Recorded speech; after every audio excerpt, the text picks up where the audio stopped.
बहुत बहुत अभिनंदन है आपका हमारे चैनल दिव्य सृजन स्पिरिचुअल में। जैसा कि आपको विदित है कि प्रत्येक दिवस रात्रि 9 बजे हम यहाँ पर लाइव सेशन लेकर उपस्थित होते हैं और आज भी यह लाइव सेशन प्रारंभ हो चुका है। अपने समय से 9 बजे के समय से ही यह शुरू हो रहा है और आप सभी से आग्रह कि शीघ्र अतिशीघ्र इस लाइव सेशन से जुड़ते जाएं और कमेंट भी करते जाएं। तो जिज्ञासुओं, आज का जो विषय है वह है कर्मों का खाता शून्य कैसे होगा। कर्मों का खाता किस प्रकार से शून्य होगा, यह प्रश्न पूछा था किसी ने लाइव कमेंट में ही। तो लाइव कमेंट से ही लिया गया यह विषय है। तो जुड़ने वालों में प्रथम माधुरी कोल्हे जी, बहुत बहुत अभिनंदन है आपका कि आप सर्वप्रथम जुड़ी इस लाइव सेशन से। और भी मित्र जो जुड़े कमेंट भी कर दें। देवरतन जी, बहुत बहुत अभिनंदन। ओम नमः शिवाय, जय श्री कृष्ण। तो चलिए आगे बढ़ते हैं, अपने लाइव सेशन को आगे बढ़ाते हैं और विषय को जो मित्र प्रश्न करेंगे अंत में, इस लाइव को खत्म करने के पूर्व आपके प्रश्नों का उत्तर जरूर मिलेगा। आपके प्रश्नों पर चर्चा जरूर होगी। प्रश्न व्यक्तिगत होगा तो फिर उत्तर नहीं मिलेगा, पर प्रश्न जो है विषय पर होगा या अथवा सबके लिए होगा तभी उसका उत्तर दिया जाएगा। उसके पहले उत्तर देने का मतलब नहीं है। तो चलिए चलते हैं विषय पर कि कर्मों का खाता शून्य कैसे होगा। क्योंकि जब तक यह शून्य नहीं होगा तब तक तो कर्म फल का जो चक्र है वह तो चलता ही रहेगा। और जब कर्म फल का चक्र चलता रहेगा तो पुनरपि जननम पुनरपि मरणम, बार बार जन्म लेना और बार बार मृत्यु को प्राप्त करना, यह क्रिया भी निरंतर ही चलते ही रहेगी। और बार बार सुख, कभी दुख, कभी सुख, कभी दुख, यह चलता रहेगा।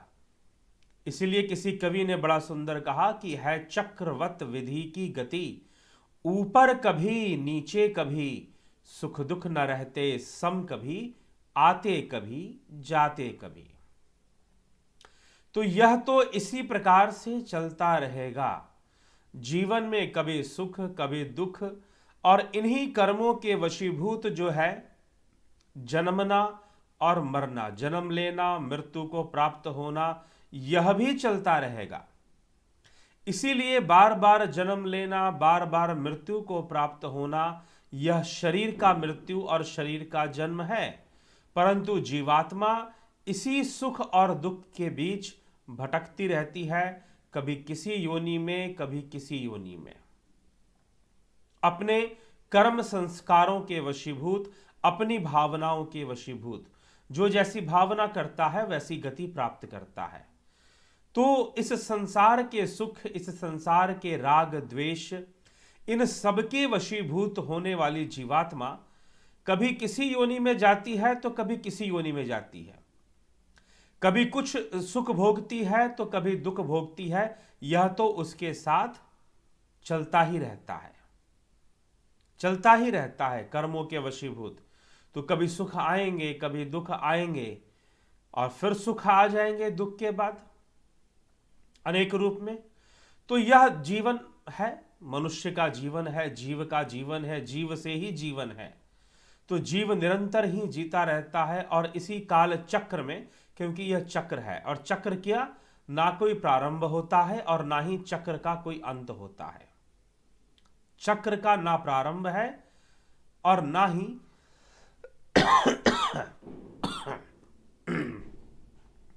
चक्र का कोई अंत है।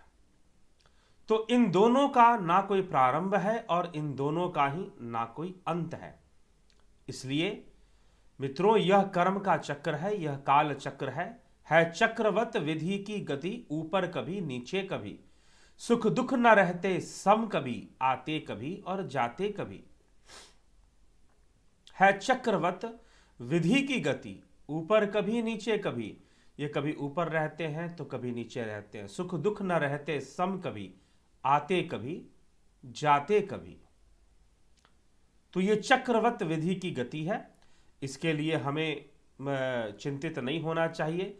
सुख आएगा, दुख आएगा, रोग आएंगी, व्याधियां आएंगी, ठीक भी हो जाएंगी। अगर नहीं भी ठीक हुई तो फिर अगले जन्म में फिर उनका भोग बचता है तो होगा, अन्यथा मुक्ति तो उससे मिलनी है, दुख से तो मुक्ति मिल ही जाएगी।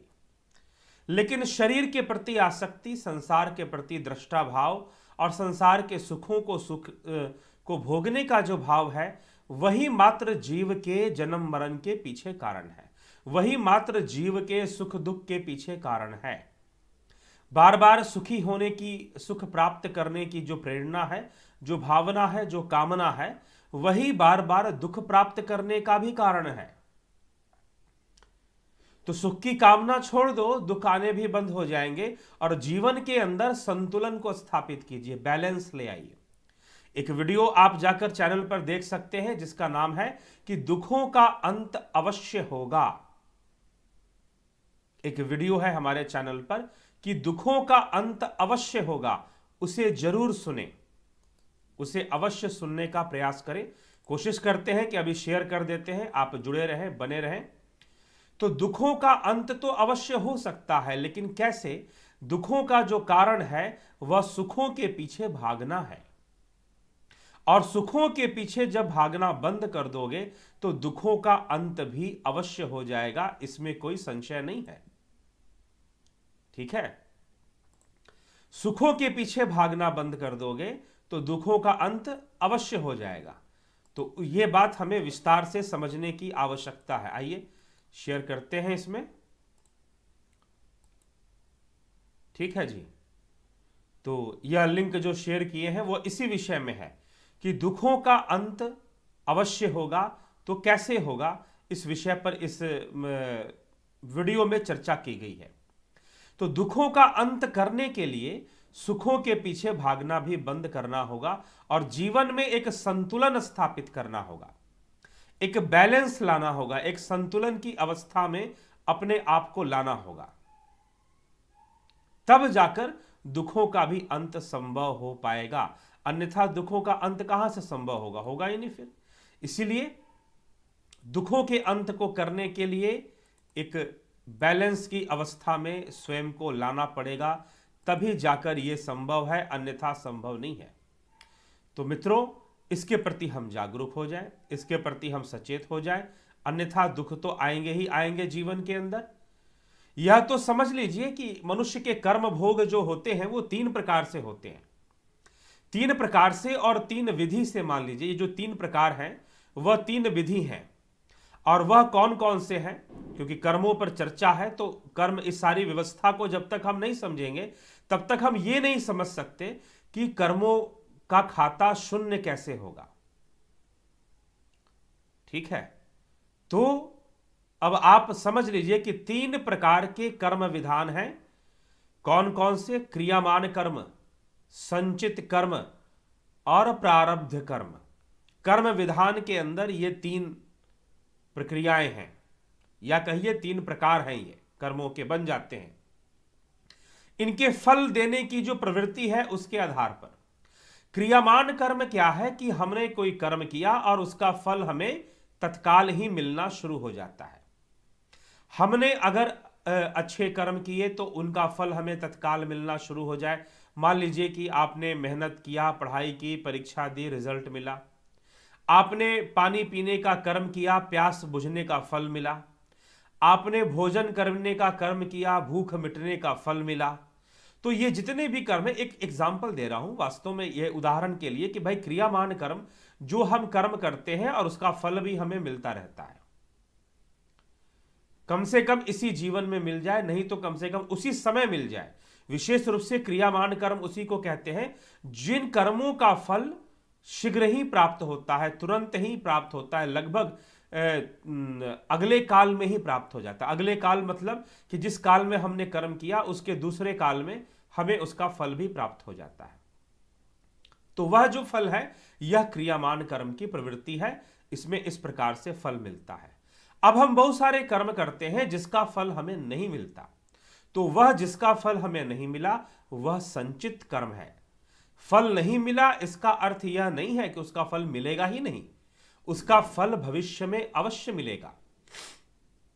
तो कुछ कर्मों का जो फल है कुछ वर्षों के लिए संचित हो जाता है, कुछ कर्मों का जो फल है वह समझ लीजिए कि एक उम्र के लिए संचित हो जाता। मान लीजिए कि हमने जवानी में कोई बुरा कर्म कर दिया और उसका फल हमें बुढ़ापे में भोगना पड़े, तो एक उम्र के लिए जो है जीवन के एक पड़ाव के लिए वो संचित हो गया।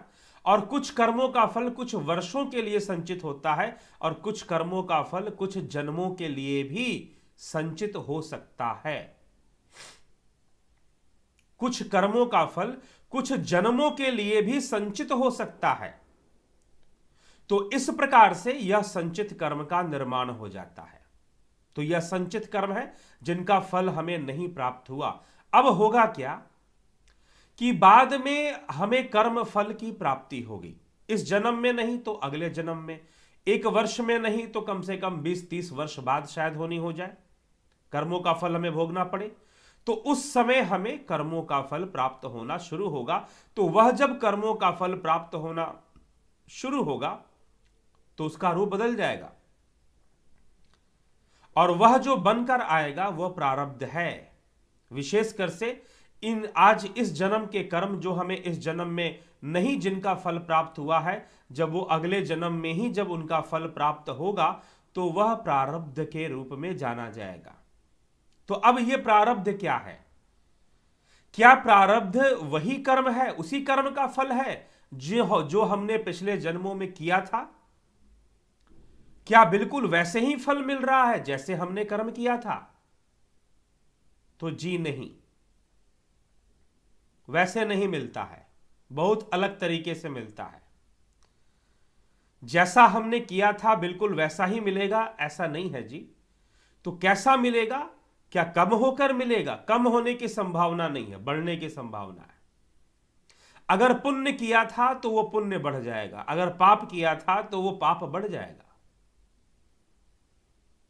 ठीक है, इसी को प्रारब्ध करते हैं। प्रारब्ध क्या है? जैसे कि आप समझिए, आप बैंक के अंदर जाकर अकाउंट खोलते हैं, आपने उसमें एक होता है करंट अकाउंट जिसमें से पैसा निकलता रहता है, जाता रहता है, एक होता है सेविंग अकाउंट। तो आपने बैंक के अंदर 1,00,000 रुपए डाल दिए, या 50,000 रुपए, या 10,000 रुपए, जो भी है आपने डाल दिए। अब बैंक के अंदर आपने डाल दिए, लेकिन आप यूज नहीं कर रहे हैं पैसे को, आप पेमेंट नहीं कर रहे हैं। आजकल तो ऑनलाइन पेमेंट का जमाना है, एटीएम से, गूगल पे से, पेटीएम से आप कई तरह के ऑनलाइन पेमेंट करते हैं। तो अगर आप पेमेंट नहीं कर रहे हैं और आपने उसको डालकर वैसे ही छोड़ दिया, तो अब एक बात बताओ कि साल भर बाद जब वही पैसा निकालने जाओगे, या 2 साल बाद, या 5 साल बाद, 10 साल बाद निकालोगे, तो क्या पैसा उतना ही रहेगा? जी नहीं, बढ़ जाएगा। सीधी सी बात है, उसका ब्याज उसमें जुड़ जाएगा, उसका ब्याज जो है उसमें जुड़ जाएगा। वैसे ही मान लीजिए कि आपने लोन ले लिया बैंक से, और पैसा जमा करना था आपको समय पर, आपने समय पर नहीं किया। अगर लेट जमा करेंगे तो ब्याज क्या होगा? ब्याज बढ़ेगा, इंटरेस्ट बढ़ता जाएगा उसका। इसी प्रकार से ये कर्मों की भी अकाउंटिंग चलती है। जैसे आप बैंक में अपने पैसे जमा करते हैं, वैसे ही एक खाता है चित्रगुप्त के बैंक में। चित्रगुप्त के बैंक में जो है वैसे ही खाता मेंटेन होता है, अकाउंट मेंटेन होता है हमारे कर्मों का। वास्तव में चित्रगुप्त कौन है? यह हमारा चित्त ही चित्रगुप्त है। तो चित्रगुप्त के अकाउंट में जो है हमारे कर्मों का खाता मेंटेन होते रहता है। जिनका फल मिल गया ठीक है भैया, जिनका नहीं मिला वो स्टोर हो गया, और जब वो मिलेगा तो ब्याज के साथ मिलेगा, विथ इंटरेस्ट मिलेगा। और जब विथ इंटरेस्ट मिलेगा तो वो बढ़ के मिलेगा। अगर पुण्य था तो पुण्य का फल भी बढ़ के मिलेगा, अगर पाप था तो पाप का फल भी बढ़ के मिलेगा। पुण्य का फल भी बढ़ के मिलेगा और पाप का फल भी बढ़ के ही मिलेगा। यह व्यवस्था है कर्मों की। तो यह कर्मों के साथ ये चलता रहता है। अब इस खाते को शून्य कैसे करना है जी? खाते को शून्य कैसे करना है, अब यह एक प्रश्न है। तो अगर बैंक, इसमें भी देखिए उपाय तो एक ही है। अगर खाता जीरो करना चाहते हैं तो क्या करो भैया, अकाउंट क्लोज कर दो। ठीक है, अगर खाता जीरो करना चाहते हैं तो अकाउंट क्लोज कर दीजिए, बस यही एक उपाय है। तो अभी मैंने कहा ना कि चित्रगुप्त के बैंक के अंदर ये हमारे कर्मों का लेखा जोखा मेंटेन होता है, खाता मेंटेन होता है। तो अगर आपको अपने कर्मों का खाता क्लोज करना है तो अकाउंट क्लोज करो, यही एक विकल्प है। और वो अकाउंट क्या है? आपका चित्त। आपका जो चित्त है, चित्त में ही तो चित्र बनता है, चित्त में ही चित्र बनता है। यह जो चित्त है, यह जो चित्र है, यह चित्त से ही निकला है। चित्र शब्द जो है चित्त से ही निकला है। चित्त की वृत्तियां ही चित्र हैं, चित्त की वृत्तियां ही वास्तव में चित्र हैं। तो चित्त को जो है, चित्त ही अकाउंट है। चित्त जो सबका जो चित्त है ना, जितने भी जीव हैं उनके उतने ही चित्त हैं, और जितने चित्त हैं उतने अकाउंट हैं। ठीक, तो अकाउंट क्लोज करना पड़ेगा, तभी जाकर शून्य होगा। तो क्या करना होगा? चित्त को रोकना पड़ेगा। अगर अकाउंट रहेगा तो उसमें कुछ ना कुछ बनेगा, कुछ ना कुछ घटेगा। ठीक है जी। और जब बिल्कुल कुछ नहीं डालोगे, सब कुछ जीरो लेवल पर आने लगेगा, तो बैंक वाले फोन करेंगे, भाई अपना अकाउंट बंद करो, नहीं तो पैसा डालो, क्योंकि तुम्हारे अकाउंट के चक्कर में हमने रजिस्टर मेंटेन कर रखा है, हमारा डाटा मेंटेन हो रहा है, हमारी थोड़ी जगह खाली होगी। भाई अगर अकाउंट नहीं रखना है तो भाई बंद करो इसे, नहीं बंद करोगे तो हम खुद ही बंद कर देंगे। तो पैसे डालने बंद कर दोगे तो फिर हो जाएगा काम। तो अगर जो बाहर जो संसार को भोगने की जो वृत्ति है, अगर वो रुक जाए, संसार को देखने की जो वृत्ति है, जो दृष्टा दृश्य का संयोग है, सांख्य सूत्र, सांख्य सूत्र क्या कहते हैं, सांख्य योग क्या कहता है इस विषय में, महर्षि पतंजलि का योग शास्त्र क्या कहता है इस विषय में, वह समझना होगा। ठीक है, तो जब आपका चित्त बंद हो जाएगा, चित्त मतलब जो अकाउंट क्लोज हो जाएगा, चित्त रूपी अकाउंट, तो फिर सारी समस्या दूर हो जाएगी। ठीक है, यही योग शास्त्र का उपदेश है, यही श्रीमद् भगवद गीता का उपदेश है। इसीलिए भगवान श्री कृष्ण अर्जुन से कहते हैं, तस्माद योगी भवार्जुन। कैसे खत्म होगा? यस्य सर्वे समारंभा कर्म संकल्प वर्जिता ज्ञान अग्नुदग्ध कर्मानु तमाहु पंडितम बुधा। उसको पंडित जान जो ज्ञान अग्नि में अपने कर्मों को दग्ध करता है। ठीक है, श्री कृष्ण अर्जुन से कह रहे हैं। तो इस प्रकार से इस बात को समझना चाहिए। ज्ञान यज्ञ के द्वारा, एक यज्ञ है द्रव्य यज्ञ, एक होता है ज्ञान यज्ञ। तो श्री कृष्ण क्या कहते हैं?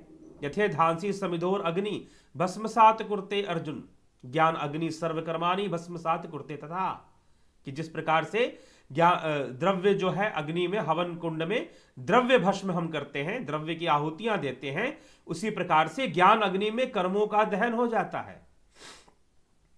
तो थोड़ी सी अलंकृत भाषा है गीता के अंदर, लेकिन यही पतंजलि योग सूत्र में जाएंगे तो बहुत अच्छे से इस विषय को समझाया गया है, बहुत अच्छे से इस विषय को समझाया गया है।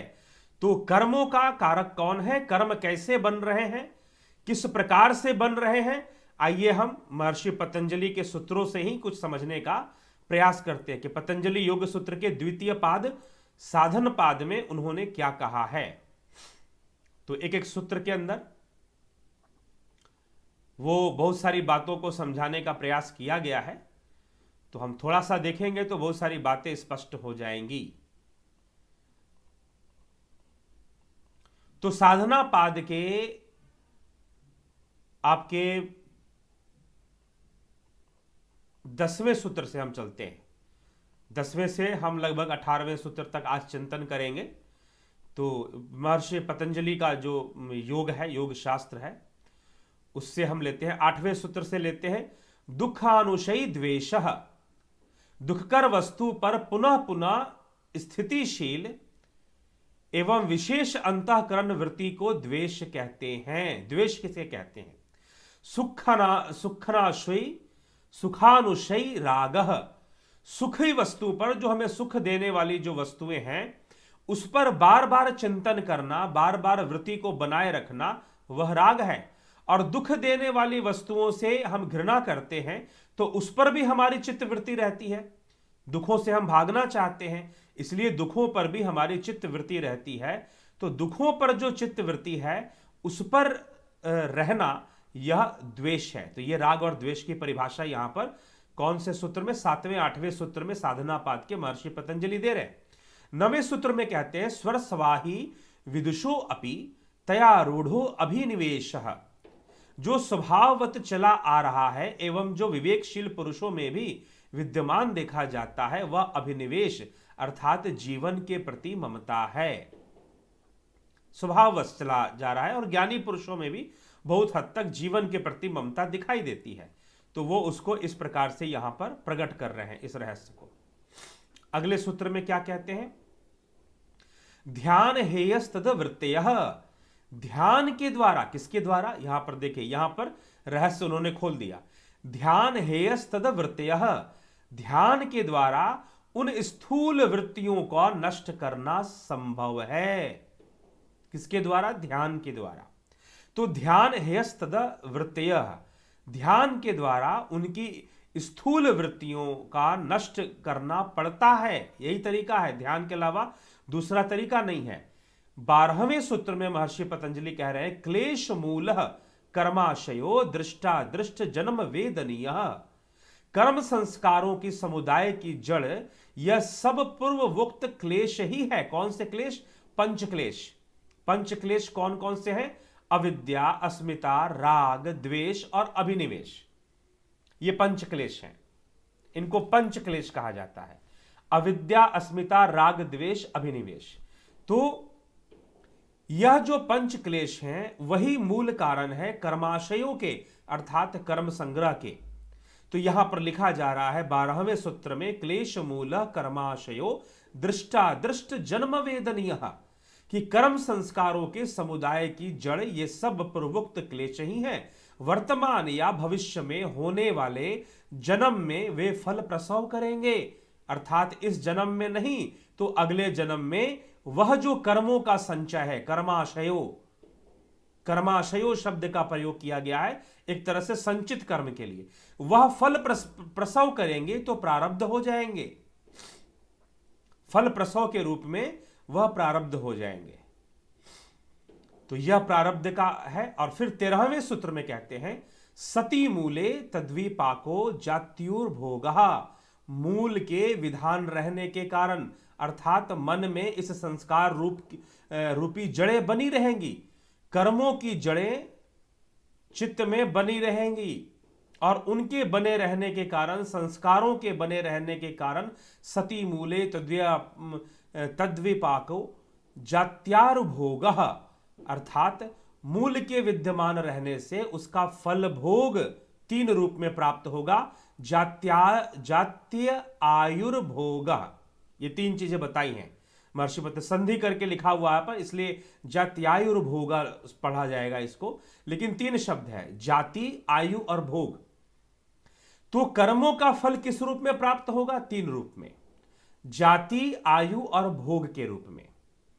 इन 3 रूपों में कर्मों का फल। अब जाति कौन सी है, यहां पर जाति का मतलब आप जो जातियां समझते हैं कि भाई फलाना व्यक्ति ब्राह्मण है, फलाना व्यक्ति शूद्र है, इस तरह की जातियों, वो तो वर्ण है, वो जातियां नहीं है।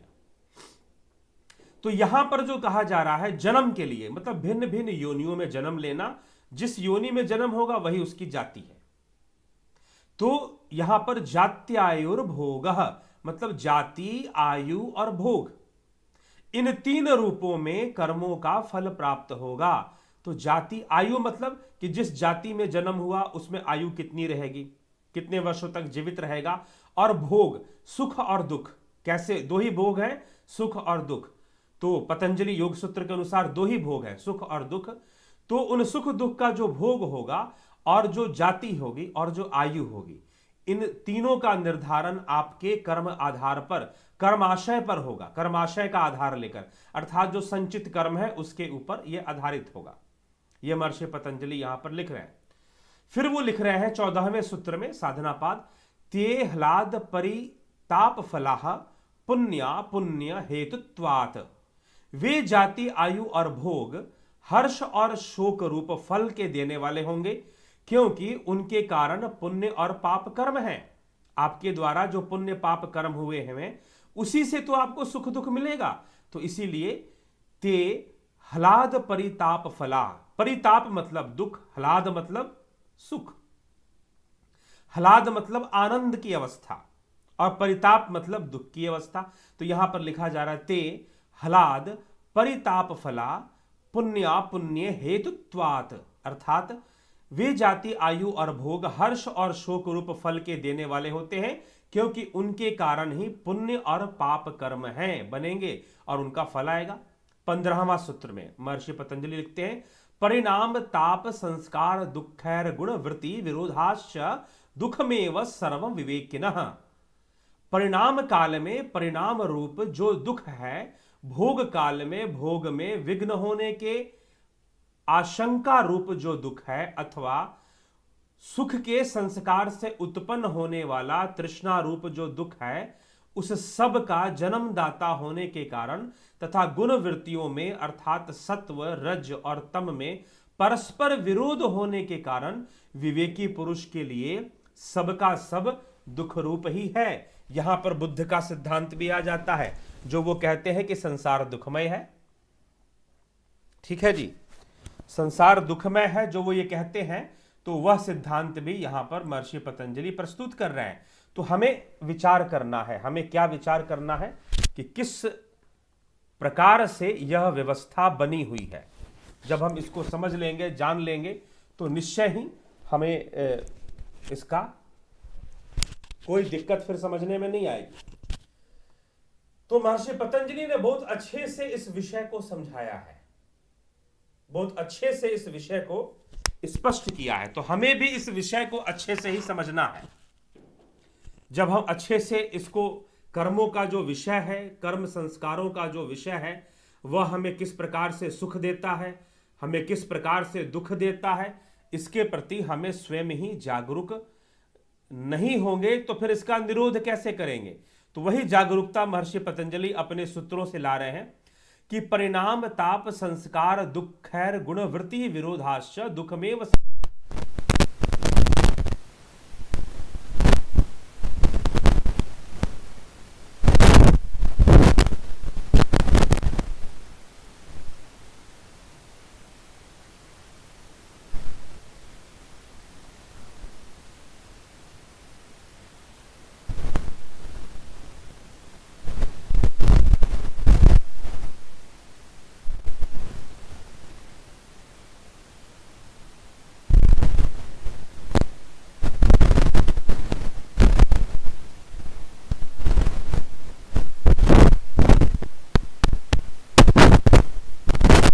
लग रहा है आप लोग, कोई बात नहीं, ठीक हो जाएगा।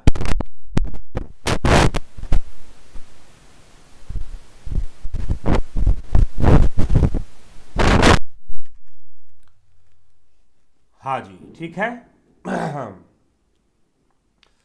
तो यह महर्षि पतंजलि का यह जो विषय है, यह जो व्याख्या है साधना पाद के अंदर, कर्मों का फल किस प्रकार से हमें प्राप्त होता है और किस कारण से प्राप्त होता है। तो उन्होंने बड़ा सुंदर इस विषय में समझाया कि किस कारण से कर्मों का फल प्राप्त होता है। तो वो कह रहे हैं कि 3 गुणों का जो परस्पर विरोध है, क्या कहा जा रहा है, मैं सूत्र पढ़ के आपको फिर से सुनाता हूं कि दुखमेव सर्वम विवेकिना, यहां पर त्रैर गुण वृत्ति विरोधाश्च स्पष्ट रूप से लिखा हुआ है, ठीक ना।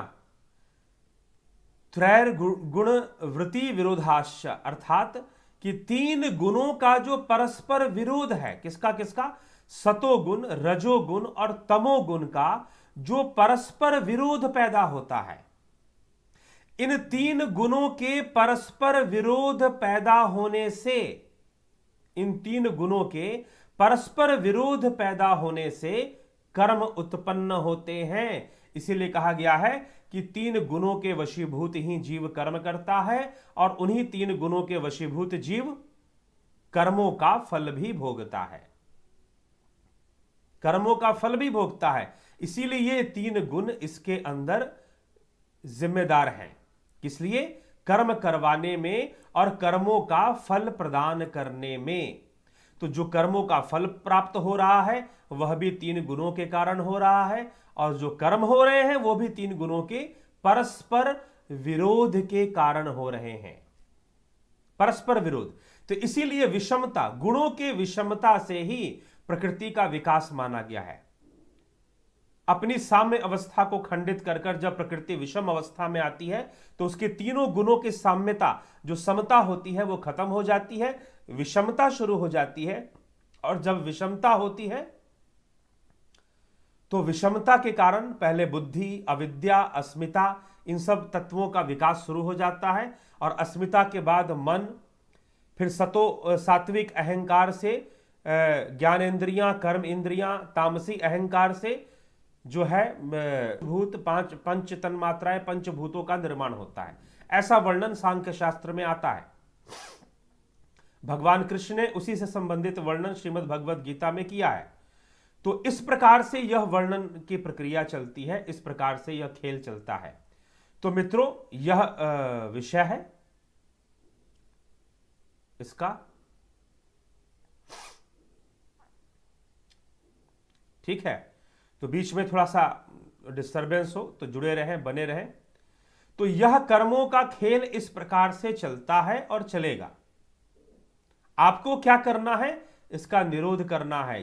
ये सारे चीजें कहां पे बन रही हैं, तो महर्षि पतंजलि उसको भी समझा रहे हैं। उसके बारे में भी वह कह रहे हैं कि हेयम दुख मनागतम, जो दुख अभी तक नहीं आया उसका त्याग करना चाहिए। दृष्टु दृश्यो संयोगो हेय हेतु, यह जो हेय है अर्थात जिस दुख का त्याग करना होगा उसका कारण है दृष्टा और दृश्य का संयोग। दृष्टा और दृश्य का जो संयोग बना हुआ है उसके कारण से यह सब होता है। प्रकाश स्थिति क्रियाशीलम, प्रकाश क्रिया स्थितिशीलम भूतेन्द्रियात्मक भोग परवार्गयम दृश्या। प्रकाश, क्रिया और स्थिति अर्थात ज्ञान, कर्म और स्थिति, यह 3 किसके हैं? ज्ञान सतोगुण है, क्रिया रजोगुण है और स्थिति तमोगुण है, जिसका स्वभाव है। इसलिए यहां पर प्रकाश, क्रिया, स्थितिशीलम भूतेन्द्रियात्मकम भोगा परवागर्यम दृश्यम, इस प्रकार से लिखा है। इंद्रियां जिसका स्वरूप है, भोग और मुक्ति के लिए ही जिसका प्रयोजन है, अर्थात पुरुष के 2 ही प्रयोजन है। इस प्रकृति के द्वारा पुरुष के लिए 2 ही प्रयोजन है, और वह प्रयोजन क्या है? भोग और मोक्ष। यह यहां पर लिखा जा रहा है पतंजलि योग सूत्र के अंदर। भोग और मोक्ष अर्थात भोग वृत्तियों को प्रदान करने वाली, भोग प्रदान करने वाली यह प्रकृति है, और मोक्ष प्रदान करने वाली भी यह प्रकृति ही है। और प्रकृति यह किसके लिए करती है? उस पुरुष के लिए करती है। तो संपूर्ण दुखों का कारण क्या है? दृष्टा और दृश्य का संयोग। यहां पर दृश्य प्रकृति है और दृष्टा पुरुष है। जब तक उस चैतन्य की यह वृत्ति है कि वह संसार में लिप्त रहना चाहता है या देखना चाहता है, तब तक यह संयोग बनता रहेगा, सुख और दुख का संयोग बनता रहेगा। ठीक है, और हम तो दुख भोगते रहेंगे। तो इस संसार को देखने की जो लिप्सा है वह खत्म हो जाए, दृष्टा भाव खत्म हो जाए संसार के प्रति, तभी जाकर संभव है कि सारा अकाउंट क्लोज होगा। ये जो अकाउंट क्लोज करने की बात है, और यह अकाउंट हमारे चित्त में है, कहीं पर और नहीं है, उसको क्लोज करने की जो बात है तभी अकाउंट ये क्लोज होगा। यह संयोग खत्म करना पड़ेगा। और इसी संयोग को खत्म करने के लिए आगे महर्षि पतंजलि लिख रहे हैं, विशेष विशेष लिंग मात्र लिंगानी गुणर्वाणी, विशेष अविशेष केवल चिन्ह मात्र और चिन्ह शून्य, ये 4 प्रकार की गुणों की अवस्थाएं बनती हैं। इन 3 गुणों की 4 अवस्थाएं बना करती हैं। अब उन जो अवस्थाएं बनी है, दृष्टा दृषि मात्र शुद्धो अपि प्रत्यानुपश्य, दृष्टा केवल चैतन्य मात्र है, यद्यपि वह स्वयं पवित्र स्वरूप है तो भी वह बुद्धि के भीतर से देख रहा है, बुद्धि के भीतर से वो दृष्टिगोचर कर रहा है। तो इसीलिए दृश्य अर्थात प्रकृति का स्वरूप, दृष्टा अर्थात आत्मा यहां पर। ठीक, इसलिए तदर्थ एवं दृश्यस्यात्मा, इस प्रकार से कहा गया है। तो आत्मा दृष्टा भाव रखने वाला तत्व है। तो जड़ और चेतन यही दो पक्षी हैं, यही ब्रह्म की दो संतानें हैं जो अद्वैत में मान लिया गया है। तो यह मान क्या लिया गया है? अथर्व श्रुति के आधार पर ही माना गया है। तो इसका उपाय क्या है वह तो महर्षि पहले ही कह रहे हैं, पहले ही उन्होंने कुछ सूत्रों में यह बता दिया। तो ध्यान के द्वारा जो है वृत्तियों को नष्ट करना पड़ेगा। ठीक है, तो यही महर्षि पतंजलि इस सूत्र में लिख रहे हैं कि ध्यान हेयस तदवृत्तयः, अर्थात ध्यान के द्वारा वृत्तियों को नष्ट करना होगा। बीच में थोड़ी बाधा रही कनेक्शन में, कोई बात नहीं, अब ठीक हो चुका है। चलिए रिकनेक्ट किया गया इसको, तो रिकनेक्ट करने में बीच में एकदम बिल्कुल गायब हो जाता है कुछ देर के लिए, तो रिकनेक्ट करने से ठीक हो जाता है। कल भी ऐसे ठीक हुआ था, तो अब फिर से ठीक है, ओके है एकदम। तो जुड़े रहे, बने रहे। तो ध्यान जरूरी है। प्रश्न ये उठता है ध्यान कैसे करोगे भाई? तो चित्त का, इसीलिए महर्षि पतंजलि ने प्रारंभ में ही कह दिया, पतंजलि योग शास्त्र सूत्र के द्वितीय पाद में ही, द्वितीय सूत्र में ही। प्रथम सूत्र है अथ योगानुशासनम, और द्वितीय सूत्र क्या है? योगस चित्त वृत्ति निरोध, कि योग के द्वारा चित्त वृत्ति का निरोध करना चाहिए। योग से चित्त वृत्ति का निरोध होगा। वास्तव में योग क्या है? चित्त वृत्ति का निरोध है। तो योग के द्वारा जो चित्त वृत्ति का निरोध होगा उसी से अकाउंट क्लोज होगा। जो यहां पर एक भाई साहब प्रश्न पूछ रहे थे, उनका प्रश्न है ऐसे, how to close the account. Mister एसे is asking how to close the account. तो ध्यान के द्वारा एक ही भाव होते हुए अन्य वृत्तियों का निरोध करते हुए, एक भाव की वृद्धि करते हुए, फिर अंत में उस एक भाव का भी निरोध कर देने से समाधि होती है। और अंततः निर्बीज समाधि से चित्त का लय होता है। और जब चित्त का ही लय हो जाएगा तो अकाउंट रहेगा ही नहीं। जब चित्त का लय हो जाएगा तो अकाउंट रहेगा ही नहीं। और जब अकाउंट रहेगा ही नहीं तो कहां से कर्म होगा, कहां से कर्म संचय होगा, और कहां से प्रारब्ध बनेगा? ना तो कर्म का संचय होगा और ना ही प्रारब्ध बनेगा। ठीक है, तो महर्षि पतंजलि ने पूरी व्यवस्था समझा के रखी है अकाउंट क्लोज करने का। महर्षि पतंजलि ने यह पूरी व्यवस्था समझा के रखी है कि कैसे अकाउंट क्लोज किया जाएगा। तो यह जो अकाउंट है यह हमारा चित्त ही अकाउंट है। हमारा चित्त जो है वही अकाउंट है और उसको क्लोज कर देना है। और यह योग से होगा। इसलिए श्री कृष्ण अर्जुन से कहते हैं तस्मात् योगी भवार्जुना, योगी बन जा। जब अर्जुन योगी बन सकता है तो आप क्यों नहीं बन सकते योगी भाई? क्योंकि बीच में क्या बात फैल गई कि अरे भाई योगी बनने के लिए तो घर बार सब छोड़ना पड़ेगा। लेकिन श्री कृष्ण तो ऐसा कोई उपदेश नहीं दे रहे कि तुमको घर बार छोड़ना पड़ेगा। वो तो अर्जुन को गृहस्थ योगी बनने की ही प्रेरणा दे रहे हैं। तो तुम भी गृहस्थ योगी बन जाओ, तस्माद योगी भवार्जुना, और योगी बनो। और तुम्हारे कर्म निरोध, अकाउंट कर्म क्लोज करने का जो प्रारंभ है वो कहां से शुरू होगा? निष्काम कर्म से, निष्काम कर्म योग से। निष्काम कर्म योग से अकाउंट क्लोज करने का की जो प्रक्रिया है वो स्टार्ट हो जाएगी। कर्मों में सर्वप्रथम निष्कामता लाओ। निष्काम कर्म योग के बाद श्री कृष्ण अर्जुन को क्या उपदेश देते हैं? ध्यान योग। निरंतर थोड़ा समय निकालकर ध्यान योग का अभ्यास करो। ध्यान योग का अभ्यास करिए थोड़ा सा नियमित। अगर ध्यान योग की कोई सुनिश्चित विधि आपके पास नहीं है तो आप हमारे चैनल पर जुपिटर मेंबरशिप अथवा सन मेंबरशिप को ज्वाइन करिए। आपको उसमें पूरी विधि मिलेगी, एक पद्धति के आधार पर एक विधि मिलेगी जिसका अभ्यास आपको करना है। उससे ध्यान होगा, उससे अंतर्मुखी विद्या होगी, अंतरचक्षु का उन्मिलन होगा और वह खुलेगा और अंतर हृदय में ही जो दिव्यता है वह हमें अंतर हृदय में ही हमें दिव्यता के दर्शन होंगे। तो महर्षि पतंजलि ने चित्त का जो अकाउंट है वह कैसे क्लोज होगा उसकी विधि बता दी है।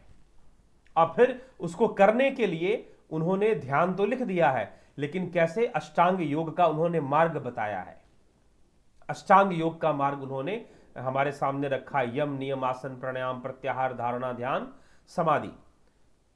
5वें और 6ठे अध्याय में श्री कृष्ण भगवान भी योग, राज योग की चर्चा करते हैं, ये कैसे अंतर्मुखी साधना करनी चाहिए, ध्यान लगाना चाहिए। ठीक, तो फिर चित्त वृत्तियों का, सांसारिक वृत्तियों का निरोधात्मक प्रक्रिया है यह। तो निरोध करते हुए हमें आगे बढ़ना होता है भक्ति के मार्ग पर, योग के मार्ग पर। तो योगी बनना पड़ेगा। योगी जो बनेगा वही तो उसका लाभ उठाएगा, और जो योगी नहीं बनेगा भला वो कैसे लाभ उठाएगा। और गृहस्थ योगी, जैसे श्री कृष्ण ने अर्जुन को बनने के लिए कहा, तो अगर बहुत ज्यादा चिंता करोगे, बहुत ज्यादा टेंशन लोगे तो कभी कुछ नहीं बन पाओगे। स्नेह स्नेह सब कुछ होता है, ठीक, धीरे धीरे सब कुछ होता है, कोशिश करनी पड़ेगी। अब ध्यान कैसे करें हम, यह कल का विषय है। कल 9 बजे जो विषय होगा ना, कल जो 9 बजे का विषय होगा, 9 बजे लाइव का, वह यही विषय होगा कि ध्यान कैसे करना चाहिए, ध्यान करने का तरीका क्या हो सकता है। ठीक है, तो वह कल जो है 9 बजे के लाइव में यही टॉपिक हम लेकर आने वाले हैं, ध्यान का टॉपिक। तो क्योंकि कई बार लोग ध्यान के को लेकर भी बहुत ज्यादा मंत्र, देखिए अभी बहुत सारे टॉपिक हम इसी विषय पर लाएंगे, मेडिटेशन के ऊपर बहुत सारे कॉन्सेप्ट्स क्लियर होने जरूरी है। एक तो ध्यान क्या है, फिर ध्यान और मंत्र जाप में अंतर क्या है, क्या मंत्र जाप करना और ध्यान करना एक ही बात है जी, क्या एक ही बात है या अलग अलग चीजें हैं। तो कई लोग इस सब चीजों में कई क्रियाएं होती हैं, त्राटक क्रिया लोग करते हैं, तो क्या त्राटक क्रिया ही ध्यान है। कई बार लोग ऐसा भी समझते हैं कि त्राटक क्रिया ही ध्यान है। जी नहीं, त्राटक क्रिया कोई ध्यान नहीं है। ठीक, तो यह आगे आने वाले विषय में, कल के विषय में हम इस पर चर्चा कर देंगे, स्पष्ट हो जाएगा। अभी उस विषय को समझाने चलेंगे तो बहुत लंबा हो जाएगा, समय काफी हो गया है। तो आज जो था कर्मों का जो अकाउंट था, जिसका हमें मिल रहा है लेखा जोखा, चित्रगुप्त जिसका रखते हैं, जो कर्म हमने कर दिए फल मिल गया वो क्रियामान हो गया, और जिसका फल नहीं मिला वो संचित हो गया। जो संचित हो गया, जब उसका इंटरेस्ट जुड़ जाएगा और जब उसका फल मिलेगा तो वो प्रारब्ध कहलाएगा। एफडी करते हो ना आप, 2 साल के लिए, 1 साल के लिए, 5, जितने साल के लिए करो, तो जब आपने जमा किया तो वो संचित था, जब वो इंटरेस्ट के साथ जुड़कर जब निकला तो वो प्रारब्ध हो गया।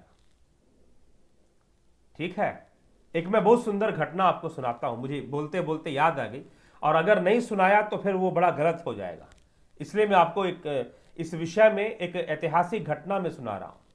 हमारे देश के अंदर जब देश जो है गुलामी के दौर से, दास्ता की दौर से गुजर रहा था, तो उस समय हमारे देश में एक संत हुए, एक गृहस्थ योगी हुए। उनके जो अनुयायी हैं वह तो उनको सीधा अवतारी पुरुष ही मानते हैं, और वो गृहस्थ योगी, उनका नाम था श्री श्यामाचरण लाहिड़ी महाशय। श्री श्यामाचरण लाहिड़ी महाशय गृहस्थ योगी थे। उनकी लगभग 5 संतानें भी हुई, जिसमें कि 2 बेटे थे, 3 बेटियां थीं, और मिलिट्री इंजीनियरिंग वर्क्स एक डिपार्टमेंट था अंग्रेजों का, वो उसके अंतर्गत रोड, सड़कें वगैरह बनाया करते थे। तो उसमें उन्होंने नौकरी भी की, लेकिन बाद में फिर उन्होंने नौकरी छोड़ दी और मात्र लोगों को आध्यात्मिकता प्रदान करने में वो लगे रहे। अंग्रेजी सरकार ने उनको बहुत फैसिलिटी, बंगला उंगला सब देने का दावा किया, लेकिन उन्होंने कभी उसको ग्रहण भी नहीं किया, नौकरी छोड़ी। कई अंग्रेज अफसर भी उनकी आध्यात्मिकता से बहुत प्रभावित थे, सिद्ध व्यक्तित्व था उनका। तो उनके बारे में कहते हैं कि एक बार क्या हुआ, वाराणसी में उनका घर था, बनारस में वो रहते थे, आज भी उनके नाम पर वाराणसी के अंदर आप जाएंगे तो कुछ ना कुछ है। तो वाराणसी एक ऐसा स्थान है जहां पर हर समय किसी ना किसी रूप में, गुप्त रूप में कोई ना कोई सिद्ध संत रहते हैं वहां पर। तो वाराणसी जो है वहां पर वो जा रहे थे, एक मार्ग से, एक गली से वो जा रहे थे, साथ में उनका शिष्य भी जा रहा था, साथ में उनका शिष्य भी जा रहा था। उन्होंने शिष्य से कहा कि भाई तुम्हारे पास कोई कपड़े का टुकड़ा है, सूती कपड़े का टुकड़ा है तो मुझे दो। तो शिष्य ने कहा कि नहीं गुरुजी, मेरे पास तो कोई कपड़े का टुकड़ा नहीं है, आप कहे तो मैं अपनी धोती से फाड़ लेता हूं थोड़ी सी, अगर इतनी आपको जरूरत है, आवश्यक है तो मैं थोड़ी सी फाड़ लूं अपनी धोती से। गुरुदेव ने कहा, श्री श्यामाचरण लाहिड़ी महाशय जी ने कहा कि हाँ जी फाड़ लो, अपनी धोती से ही फाड़ लो अगर नहीं है तो उस शिष्य ने क्या किया कि धोती से उसने कपड़े का इतना बड़ा टुकड़ा फाड़ा। और उनके जो शिष्य भी हुआ करते थे, ऐसा नहीं कि कोई आश्रम जैसी उनके पास कोई व्यवस्था थी जिसमें बहुत सारे शिष्य रहते थे, जी नहीं, गृहस्थ शिष्य ही जो उनके आसपास रहने वाले जो लोग थे, उनसे प्रभावित होकर जो उनकी शरण में आ गए ज्ञान प्राप्त करने, योग सीखने के लिए कि गृहस्थ जीवन में रहकर भी क्या मैं योगी बन सकता हूं। तो ऐसे प्रश्न करने वाले उनके पास जो पहुंच गए वो उनके शिष्य बने। खैर उनके शिष्यों में बहुत बड़े बड़ों का नाम आता है, उसमें आगे चलकर आपको भूपेंद्र नाथ सान्याल का भी नाम आता है, फिर युगानंद परमहंस का भी नाम आता है, तो कोई बड़े बड़े नाम आते हैं उसमें। तो श्री श्यामाचरण लाहिड़ी महाशय उस समय क्या करते हैं कि वो कपड़े का जो टुकड़ा है वो फाड़कर वो अपना गुरुदेव से, अपने शिष्य से वो ले लेते हैं और लेकर वो आगे चल पड़ते हैं। चलते चलते क्या होता है कि दोनों तरफ जो है मकान बने होते हैं और दीवारें होती हैं, और उस दीवार के ऊपर से आगे कुछ दूर चलने के बाद, लगभग चलते चलते 2-4-5 मिनट बीत जाता है, उसके बाद होता क्या है कि बगल में एक दीवार होती है, कच्ची ईंटों की दीवार। तो आगे जैसे बढ़ते हैं तो ऊपर से एक ईंट गिरती है और सीधा उनके अंगूठे पर, पैर के अंगूठे पर जाकर गिर जाती है। और जैसे ही पैर के अंगूठे पर गिरती है तो पैर से थोड़ा लहूलुहान घाव लग जाता है वहां पर, और लहूलुहान हो जाता है वह, उससे रक्तस्राव थोड़ा होना शुरू हो जाता है। तो वो क्या करते हैं, वो जो कपड़ा उन्होंने फड़वाया था अपने शिष्य से, अपने चेले से, उसी को वो अपने अंगूठे में बांध लेते हैं, उसी को वो अपने अंगूठे में बांध लेते हैं, उसी कपड़े को जो है। अब अंगूठे में उसने बांध लिया तो शिष्य ने देखा कि ये क्या, कपड़ा मुझसे इन्होंने फड़वाया और इनको फिर चोट लगी कुछ देर बाद, और उस चोट पर इन्होंने कपड़ा बांध लिया, क्या कपड़ा इसीलिए फड़वाया था? तो उन्होंने गुरुदेव से पूछा कि महाराज आपने कपड़ा तो मुझसे लिया, पट्टी जो थी घाव के ऊपर, पट्टी बांधने का जो कपड़ा था वो तो आपने मेरी धोती से फड़वाया, लेकिन यह घटना तो लगभग 5-10 मिनट पहले घटी है, और 5-10 मिनट बाद आपके अंगूठे पर ईंट गिरती है, आपका जो अंगूठा है वह लहूलुहान हो चुका है, उससे खून बह रहा है, आपने पट्टी भी बांध ली, तो आपने कपड़ा क्या इसीलिए फड़वाया था? तो लाहिड़ी महाशय जी ने कहा कि हाँ, मैंने कपड़ा इसीलिए फड़वाया था। तो शिष्य को बड़ी हैरानी हुई। शिष्य ने कहा कि गुरुदेव, इसका अर्थ तो यह हुआ कि आपको पहले से पता था कि आपको चोट लगने वाली है, आपको पहले से पता था कि आपको चोट लगने वाली है। तो लाहिड़ी महाशय जी ने कहा कि जी बिल्कुल, मुझको पहले से पता था कि आज मुझे यह चोट लगने वाली है। तो अब शिष्य जो है बड़ा उसमें पड़ गया, भाई तो बड़ा धर्म संकट शिष्य के लिए। शिष्य को बात समझ में नहीं आ रही कि भाई इनको पहले से पता था कि इस रास्ते से ये जाएंगे तो ईंट यहां पर गिरेगी, इनके अंगूठे पे गिरेगी और इनको चोट लगेगी, इनको पहले से पता था। तो इन्होंने कपड़ा फड़वा लिया, पट्टी बनवा ली, पहले से ही पट्टी तैयार कर ली कि भाई मैं अपने घाव पर बांध लूंगा। लेकिन अब एक बात शिष्य को समझ में नहीं आ रही कि जब सारी बात पहले से पता थी तो उस रास्ते से जाने की जरूरत ही क्या थी? अब शिष्य के मन में हजारों सवाल, शिष्य के मन में हजारों सवाल खड़े हैं कि भाई जब आपको पहले से पता था कि भाई यहां से जाऊंगा और ईंट गिरेगी, पैर के अंगूठे पे आएगी और फिर जो है खून बहेगा और पट्टी बांधनी पड़ेगी, तो फिर जो है इस रास्ते से नहीं। जिज्ञासु मित्रों, बहुत लंबा व्यवधान रहा, जिस कारण से कि मैं लाइव नहीं चल पा रहा था।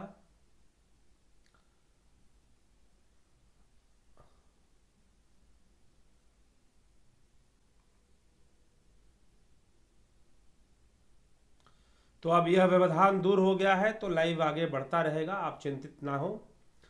और थोड़ा लंबा हो गया है इस वजह से, क्योंकि कंक्लूड करना बहुत ज़रूरी होता है, विषयों को ख़त्म करना, इसीलिए दोबारा कोई ना कोई कनेक्शन का बहुत बड़ा प्रॉब्लम आ गया था, जो कि हमने कैसे भी उसे सॉल्व किया है इस समय।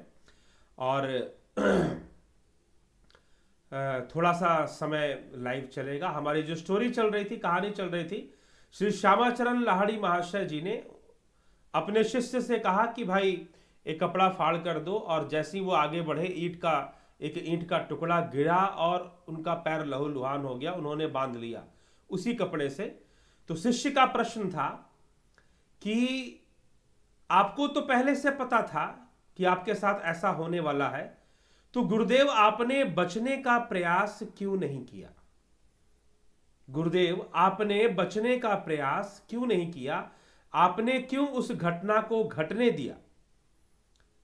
बचने का प्रयास करने के बजाय आपने उस घटना को होने दिया कि हाँ, आपके अपने ऊपर आपने कष्ट लिया, जबकि आपको पता है कि आज अगर आप उस रास्ते से जाएंगे तो आपको चोट लगेगी, लेकिन फिर भी आपने बचने का कोई प्रयास नहीं किया। ऐसा क्यों? यही प्रश्न था। और जब यह प्रश्न पूछा तो श्री श्यामाचरण लाहिड़ी महाशय जी ने उत्तर देते हुए कहा कि वत्स, यह प्रारब्ध कर्म है, यह आके ही रहेगा, इसे कोई रोक नहीं सकता है। इसीलिए हमसे जितने भी कर्म होते हैं, हमें तो प्रभु से यह प्रार्थना करनी चाहिए कि हे प्रभु, तू मेरे पाप कर्मों का फल जितनी जल्दी दे सकता है दे दे, भले तू पुण्य कर्मों को संचित कर दे। क्योंकि पाप कर्मों का फल जितना जल्दी मिल जाएगा, उतना उसका ब्याज कम बनेगा, उतना उसका इंटरेस्ट कम बनेगा। और पाप कर्म, अगर पुण्य कर्मों का फल जितना देर से मिलेगा, उतना उसका इंटरेस्ट बढ़ा हुआ होगा, उतने ही वो बड़े रूप में सामने आएगा। इसीलिए अपने कर्मों से भागो मत, अपने कर्मों से कभी भी भागो मत। यह उपदेश उन्होंने दिया अपने शिष्य को। कहा कि अगर तुम भागोगे तो फिर क्या होगा? फिर उल्टा तुम्हें जो है कर्मों का जो फल था वो बड़े रूप में सामने आएगा, और जब बड़े रूप में सामने आएगा तो तुम्हारे पास भोगने के अलावा दूसरा कोई विकल्प तुम्हारे पास नहीं बचेगा। तुम्हें तो कर्मों का जो फल है वह तो हमें भोगना ही पड़ता है, उसका कोई विकल्प नहीं है। इसलिए भोगने से भागिए मत। यह उपदेश श्री श्यामाचरण लाहिड़ी महाशय अपने शिष्य को दे रहे हैं। इसका कोई उपाय नहीं है, बस एक ही उपाय है कि तुम योगी बन जाओ, तुम ध्यानी बन जाओ, ध्यान योग से जुड़ जाओ। और जब तुम ध्यान योग से जुड़ जाओगे तो सारी समस्याओं का समाधान मिलना शुरू हो जाएगा, अन्यथा समस्याएं बनी ही रहेंगी, उल्टा समस्याएं और बढ़ जाएंगी। तो श्यामाचरण लाहिड़ी महाशय अपने शिष्य को इस प्रकार से समझाते हैं कि कर्म तो तुम्हारे पीछा कर ही रहे हैं, तुम जितना भागने का प्रयास करोगे इसका अर्थ यह नहीं कि समस्या का समाधान हो जाएगा, समस्या और बढ़ जाएगी। यही तो श्री कृष्ण भगवान अर्जुन से कह रहे हैं कि तू ये कहता है कि कर्म नहीं करेगा, यह कोई समाधान नहीं है। कर्मों से बचने के लिए यही समाधान है कि तू निष्काम भावना से कर्म कर, निष्काम भावना से संकल्पबद्ध होकर कर्तव्यों की पालना कर। यही एक उपाय है, दूसरा कोई उपाय नहीं है। वैसे ही जब भोगने की बात आती है तो कर्मों का फल भोगने के अलावा दूसरा कोई उपाय नहीं है, वो भोगना ही पड़ेगा। तो इसीलिए मित्रों, कर्मों का अकाउंट कैसे शून्य होगा, कर्मों का खाता कैसे शून्य होगा, उसके लिए हमें योग शुरू करना होगा, निष्काम कर्म करना होगा। तो फिर अपने आप जो है उसके लिए कर्म फल नहीं होते। जो निष्काम कर्म योगी है, जो निष्काम कर्म से कर्म करते हुए योग कर रहा है, उसके लिए कर्मों का फल शून्य होने लग जाता है। और फिर ध्यान के द्वारा वृत्तियों का नाश करते हुए और चित्त का संपूर्ण लय कर देने से, चित्त वृत्ति निरोध, ठीक है, ध्यानस्तदा चित्त वृत्तयः, कि अर्थात कि उसमें ध्यान की अवस्था में जो महर्षि पतंजलि ने जो लिखा है, ध्यान हेयस्तद वृत्तयः, कि ध्यान के द्वारा वृत्तियों का निरोध हो जाएगा, चित्त में चलने वाली जो वृत्तियां हैं उनका निरोध हो जाएगा। और जब ध्यान के द्वारा उनका निरोध हो जाएगा तो फिर कर्मों का अकाउंट हमेशा के लिए क्लोज हो जाएगा। अगर चित्त का लय हो गया तो कर्मों का जो अकाउंट है वो हमेशा के लिए क्लोज हो जाएगा। बस यही तरीका है और कोई नहीं है, इसके अलावा दूसरा तरीका नहीं है। तो मित्रों, आज व्यवधान रहा, लेकिन अंततः क्योंकि देखिए हम इंतजार करते हैं कि फिर से कई बार जो यहाँ पर जो कनेक्शन का जो प्रॉब्लम है, इधर 1-2 दिन से थोड़ा व्यवधान कर रहा है, तो उस कारण से, नहीं तो महीने भर ठीक चला था। ये अंत महीने में पिछली बार भी हमने देखा था कि आखिरी महीने में थोड़ा व्यवधान कर रहा था, तो इस बार भी थोड़ा सा हुआ। चलिए, लेकिन अभी तो कनेक्शन ठीक हो गया है, तो कोई बात नहीं, आगे से नहीं होगा, इसका पूर्ण समाधान निकाल ही लिया जाएगा। तो जो है, कई लोगों ने कमेंट भी किए हैं, अब क्या करें, समय बहुत हो चुका है मेरे लिए, लेकिन चिंता मत कीजिए, ये वीडियो इतना लंबा नहीं होगा, क्योंकि वीडियो में जहां पर भी बफरिंग है, जहां पर भी डिस्कनेक्शन है, वो पोर्शन काट दिया जाएगा, वो पोर्शन नहीं रहेगा वीडियो जब प्रोसेस हो जाएगा तब। तो मधुकर पलिवाल जी कह रहे हैं, श्री राम जी ने बाली को मारा था तो कर्म स्वरूप बाली ही शिकारी बनकर प्रारब्ध से श्री कृष्ण को तीर मारा था और श्री कृष्ण की मृत्यु का कारण बना था। अगर इस बात को सही माने तो कर्म को भुगतना ही पड़ेगा। जी हां, भुगतना ही पड़ेगा, लेकिन फिर भी एक विधान है योग का, जिससे कि कर्मों का खाता क्लोज किया जा सकता है। आगे ठीक है, जो बन चुके हैं उसे भोगना है, लेकिन आगे बनने की प्रक्रिया को रोका जा सकता है, तो उसके लिए निष्काम कर्म योग शुरू करना होगा। आशुतोष कुमार सिंह, हमारे पास आपके सन और जुपिटर के मेंबर ज्वाइन करने के लिए पैसा नहीं है गुरुजी। ठीक है, आप संपर्क कीजिए, और अगर आप जिज्ञासु हैं, इच्छुक हैं, और जो दक्षिणा आप दे सकते हैं उसके लिए आप बात करिए, फिर उसके अनुसार ही, या फिर आप अभी रहने दीजिए, आप ऑनलाइन कोर्स मत ज्वाइन कीजिए।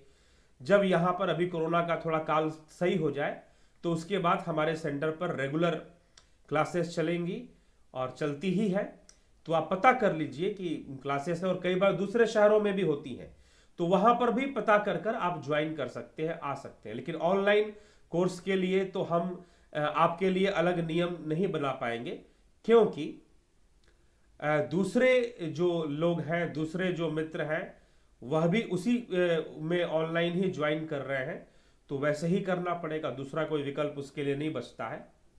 यह आपका व्यक्तिगत विषय है, ठीक है जी, और व्यक्तिगत विषय को आप यहां ना ही पूछा करें तो बेहतर होगा, पहली बात तो यह है। और जब आपने पूछ दिया है तो उसका उत्तर यही है कि हमारे सेंटर पे जो क्लासेस या कई जगह पर शिविर लगते हैं, उन शिविरों को ज्वाइन कीजिए। अभी बंद है, अभी कोरोना काल में हमने खुद ही इसको बंद करके रखा है, क्योंकि अगर उसके माध्यम से कोई एक व्यक्ति भी बीमार पड़ता है तो उसकी जिम्मेदारी हमारे ऊपर ही आएगी, और ये प्रकृति है, कोई सिद्ध योगी तो सब है नहीं कि अपने बीमारियों को रोक लेंगे, और जो सिद्ध योगी होते थे वो भी जानबूझकर अपने आने वाले प्रारब्ध को रोका नहीं करते थे, जानते हुए भी नहीं रोकते थे। वही श्री श्यामाचरण लाहिड़ी महाशय जी की जो कथा मैंने आपको सुनाई, ठीक है, तो इसलिए वह इस बात का ध्यान रखते हुए अभी क्लासेस, ऑनलाइन क्लासेस पूरी अच्छे से चल रही हैं, आप उसी को ज्वाइन करना पड़ेगा, ठीक है। तो क्या शून्य कर्म के लिए बुरे कर्म ना करे, वह होने वाले कर्म को प्रारब्ध समझकर स्वीकार करे, या सब कुछ त्याग कर भगवान के शरण में चले जाए? योग करिए, योग, ठीक है मधुकर पलिवाल जी, इसका उत्तर है योग करिए। श्री कृष्ण भी अर्जुन से कह रहे हैं, तस्मात योगी भवार्जुना।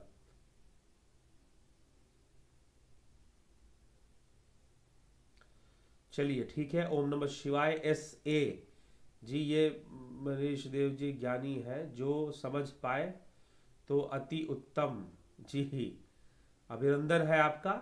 ज्योति दत्ता जी, ओम। ऋषिकेश इंगले जी, ओम नमः शिवाय। तरुण वैष्णव जी, सर जी एक सवाल था, महाकारण कैवल्य हंस शरीर क्या होता है। यह हमारा विषय नहीं है, इसलिए मित्र बहुत देर वैसी हो चुकी है तो इस पर हम चर्चा नहीं करेंगे। कल्पना शर्मा जी अच्छा टॉपिक, ठीक। नवीन कुमार जी, भला करने वाले को बुरा क्यों होता है गुरा जी। सबके अपने कर्मों का फल है, भला करने वाले का बुरा हो रहा है ऐसा कुछ भी नहीं है। अहम ब्रह्मास्मि जी, राम राम, ठीक। ऐसा कुछ भी नहीं है कि भला करने वाले के साथ बुरा हो रहा है। हाँ, ये हो सकता है कि हम वर्तमान में भला कर रहे हो और हमें बुरा फल मिल रहा हो, तो वो एक अलग बात है। तो हमें जो भी बुरा प्राप्त हो रहा है वो प्रारब्ध के रूप में ही प्राप्त हो रहा है। और कई लोग जो बहुत बुरा कर रहे हैं उन्हें भला मिल रहा है, तो बुरा करने के कारण उन्हें भला मिल रहा है जी नहीं, वह भी अपने प्रारब्ध को ही भोग रहे हैं। आज जो वो बुरा कर रहे हैं उसका फल उन्हें भोगना ही पड़ेगा। हो सकता है कि इस जन्म में नहीं तो अगले जन्म में, इस उम्र में नहीं तो अगले उम्र में। अगला उम्र मतलब कि हो सकता है कि 30-35 की उम्र में जो बुरा कर रहा है वह अपने बुरे कर्मों का फल 60-65 में भोगे। उसने बुरे तरीके से धन कमाया हो और उसके बेटे फिर उसको भोगने के लिए विवश हो जाए, ऐसा भी देखने को मिलता है। तो कई प्रकार से बुरे कर्मों का फल तो भोगना ही पड़ता है भैया, वो कोई बचता नहीं है। चाहे कोई मुख्यमंत्री के गद्दी पे बैठ जाए, राष्ट्रपति के गद्दी पे बैठ जाए, आप पूरा ओवरऑल देखेंगे तो समझ में आ जाएगा। ये तो आपकी गलतफहमी है कि आप शॉर्ट टर्म में देखते हैं, क्योंकि आपको हर चीज शॉर्टकट में चाहिए, इसलिए आप शॉर्ट टर्म में देखना शुरू कर देते हैं। तो शॉर्ट टर्म में मत देखिए, लॉन्ग टर्म में देखेंगे तो आप अगला जन्म भी छोड़ दीजिए, इसी जन्म में बड़े से बड़े धुरंधर नेता क्यों ना हो, वो फुद्दू बन के रह जाते हैं, ठीक है। तो इसीलिए सब कुछ चलना खत्म हो जाता है, बहुत कुछ परिवर्तन, काल का परिवर्तन बहुत कुछ दिखा देता है। इसलिए यह सवाल नहीं है कि भाई हम बुरा करते हैं तो, हम भला करते हैं तो हमारे साथ बुरा क्यों हो रहा है। सब प्रारब्ध का खेल है। अगर आपने भला ईमानदारी से किया है और भले में विश्वास करते हैं तो इसका विश्वास रखिए कि आज नहीं तो कल उसका फल अवश्य आएगा। इस विश्वास के साथ ही भला करिए। लेकिन समस्या यह है कि लोग भला कर कर तुरंत क्रेडिट चाह लेते हैं, तो तुरंत जो क्रेडिट लेने की चाह रखते हैं, कई बार वही गलत कर्म, भले की आड़ में बुरा भी कर जाते हैं, भले की आड़ में बुरा भी कर जाते हैं। तो वह हमसे ना हो, क्योंकि कर्म का सिद्धांत प्रकृति की दृष्टि सबसे सूक्ष्म है। किसने कर्म किया है, किस नियत से किया है, वो सबका हिसाब बराबर बराबर कर देगी समय आने पर। तो हमें थोड़ा सा इस विषय पर ध्यान देना चाहिए। और योग चित्त वृत्ति निरोध का जो उपाय है, जब चित्त का लय हो जाएगा तो कर्मों का खाता क्लोज हो जाएगा, कर्मों का खाता ही क्लोज हो जाएगा, दूसरा कोई उपाय नहीं है। तो चलिए आइए इसी के साथ मैं विचारों को विराम देता हूं। यह लाइव सेशन बहुत लंबा हुआ है, लेकिन वीडियो बहुत लंबी नहीं हुई है। वीडियो जब प्रोसेस हो जाएगी तो वो छोटी हो जाएगी, तो इसलिए ये ना सोचे कि ये बहुत लंबी वीडियो है। चलिए, बहुत बहुत धन्यवाद आपका जुड़े रहने के लिए। कुछ मित्रों के लिए कि इतना व्यवधान आने के बाद भी आप जुड़े रहे, उनका विशेष आभार, उनका विशेष धन्यवाद। ठीक है।